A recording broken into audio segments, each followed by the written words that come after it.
Sejam todos bem-vindos ao canal Companheiros da Luz. Leitura do livro Mecanismos da Mediunidade.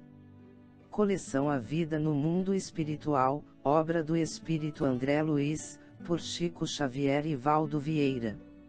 Iniciemos então a leitura do capítulo 17. Efeitos físicos. Subtítulo 1. Simbioses espirituais.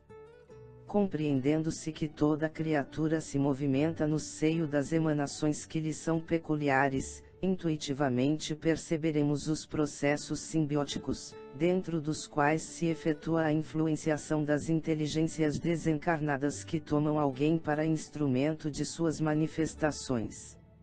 Muitas vezes, essa ou aquela individualidade, ao reencarnar, traz nos próprios passos a companhia invisível dessa ou daquela entidade com a qual se mostre mais intensamente associada em tarefas e dívidas diferentes. Harmonizadas na mesma onda mental, é possível sentir-lhes a integração, qual se fossem hipnotizador e hipnotizado, em processo de ajustamento. Se a personalidade encarnada acusa possibilidades de larga desarticulação das próprias forças anímicas, encontramos aí a mediunidade de efeitos físicos, suscetível de exteriorizar-se em graus diversos. Eis porque comumente somos defrontados na Terra por jovens mal saídos da primeira infância, servindo de medianeiros a desencarnados menos esclarecidos que com eles se afinam, na produção dos fenômenos físicos de espécie inferior, como sejam batidas, sinais, deslocamentos e vozes de feição espetacular. É certo que semelhantes evidências do plano extrafísico se devam, de modo geral, a entidades de pouca evolução, porquanto, imanizadas aos médiuns naturais a que se condicionam, mostram-se entre os homens, à maneira de caprichosas crianças, em afetos e desafetos desgovernados, bastando, às vezes, simples intervenção de alguma autoridade moral, através da exortação ou da prece, para que as perturbações em andamento cessem de imediato. Tal eclosão de recursos medianímicos, capaz de ocorrer em qualquer idade da constituição fisiológica, independe de quaisquer fatores de cultura da inteligência ou de aprimoramento da alma, por filiar-se a fatores positivamente mecânicos, tal qual ocorre nas demonstrações públicas de agilidade ou de força em que um ginasta qualquer, com treinamento adequado, apresenta variadas exibições. Subtítulo 2. Médium teleguiado. Imaginemos que persista na individualidade encarnada a fácil desassociação das forças anímicas. Nesse caso, temo-la habilitada ao fornecimento do ectoplasma ou plasma exteriorizado de que se valem as inteligências desencarnadas para a produção dos fenômenos físicos que lhes denota a sobrevivência. Chegada a esse ponto, se a criatura deseja cooperar na obra do esclarecimento humano, recebe do plano espiritual um guarda vigilante mais comumente chamado o guia, segundo a apreciação terrestre, guarda esse, porém, que, diante da esfera extrafísica, tem as funções de um zelador ou de um mordomo responsável pelas energias do medianeiro, sempre de posição evolutiva semelhante. Ambos passam a formar um circuito de forças, sob as vistas de instrutores da vida maior, que os mobilizam a serviço da beneficência e da educação, em muitas circunstâncias com pleno desdobramento do corpo espiritual do médium, que passa a agir à feição de uma inteligência teleguiada. Daí nasce a possibilidade da constituição dos círculos de estudo das ocorrências de materialização, com os fenômenos de telecinesia, a começarem nos RAPs e a culminarem na ectoplasmia visível. Subtítulo 3. Dificuldades do intercâmbio. Não podemos esquecer que o campo de oscilações mentais do médium, envoltório natural e irremovível que lhe pulsa do espírito, é o filtro de todas as operações nos fenômenos físicos. Incorporam-se-lhe ao dinamismo psíquico os contingentes ectoplásmicos dos assistentes, aliados a recursos outros da natureza, mas, ainda aí, os elementos essenciais pertencem ao médium que, consciente ou inconscientemente, pode interferir nas manifestações. A exteriorização dos princípios anímicos nada tem a ver, em absoluto, com o aperfeiçoamento moral. Cumpre destacar, assim, as dificuldades para a manutenção de largo intercâmbio, dilatado e seguro, nesse terreno.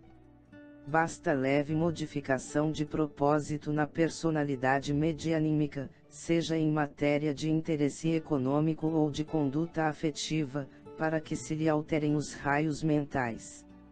Verificada semelhante metamorfose, esboçam-se-lhe, na aura ou fulcro energético, formas pensamentos, por vezes em completo desacordo com o programa traçado no plano superior, ao mesmo tempo que perigos consideráveis assomam na esfera do serviço a fazer, de vez que a transformação das ondas mediúnicas imprime novo rumo à força exteriorizada, que, desse modo, em certas ocasiões, pode ser manuseada por entidades desencarnadas, positivamente inferiores, famintas de sensações do campo físico. Em tais sucessos, perturbações variadas podem ocorrer desencorajando experiências magnificamente encetadas. Subtítulo 4. Médium e assistentes. Todavia, é imperioso anotar que não somente o fulcro mental do médium intervém nas atividades em grupo.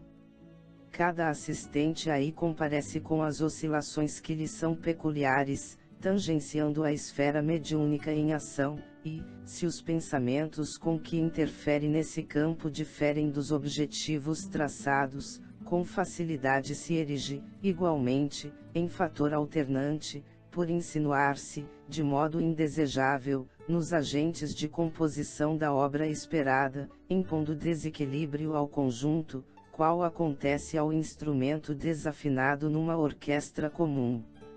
Disso decorrem os embaraços graves para o continuismo eficiente dos agrupamentos que se formam, na Terra, para as chamadas tarefas de materialização. Se as entidades espirituais sensatas e nobres estão dependentes da faixa de ondas mentais do médium, para a condução correta das forças ectoplasmáticas dele exteriorizadas, o médium depende também da influência elevada dos circunstantes, para sustentar-se na harmonia ideal. É por isso que, se o medianeiro tem o espírito parcialmente desviado da meta a ser atingida, sem dificuldade se rende, invigilante, às solicitações dos acompanhantes encarnados, quase sempre imperfeitamente habilitados para os cometimentos em vista, surgindo, então, as fraudes inconscientes, ao lado de perturbações outras de que se queixam, aliás inconsideradamente, os metapsiquistas, pois lidando com agentes mentais, longe ainda de serem classificados e catalogados em sua natureza, não podem aguardar equações imediatas como se lidassem com simples números. Subtítulo 5. Lei do campo mental. Lamentam-se amargamente os metapsiquistas de que a maioria dos fenômenos mediúnicos se encontram eivados de obscuridades e extravagâncias, e de que, por isso mesmo, a doutrina da sobrevivência, para eles, se mostra repleta de impossibilidades.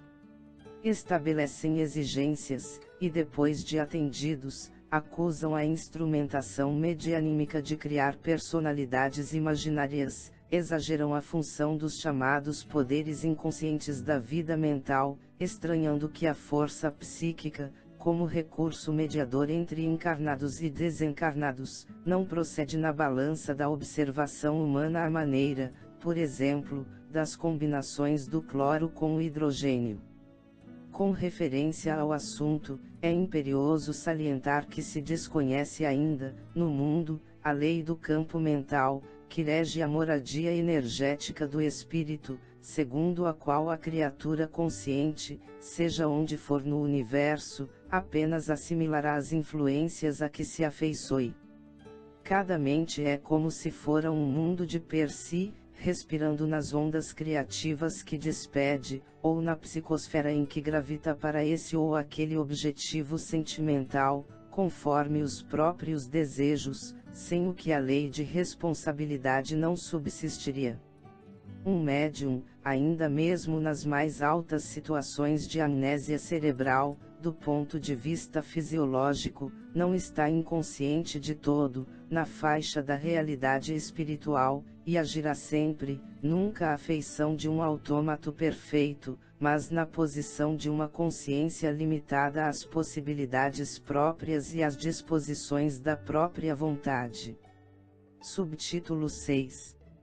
Futuro dos fenômenos físicos.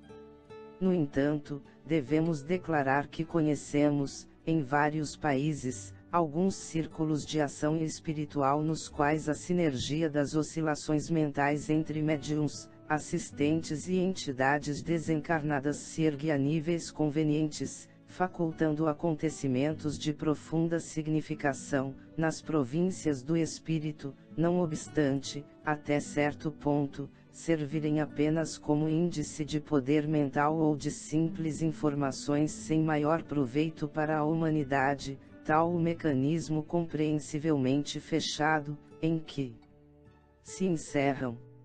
A ciência humana, porém, caminha na direção do porvir.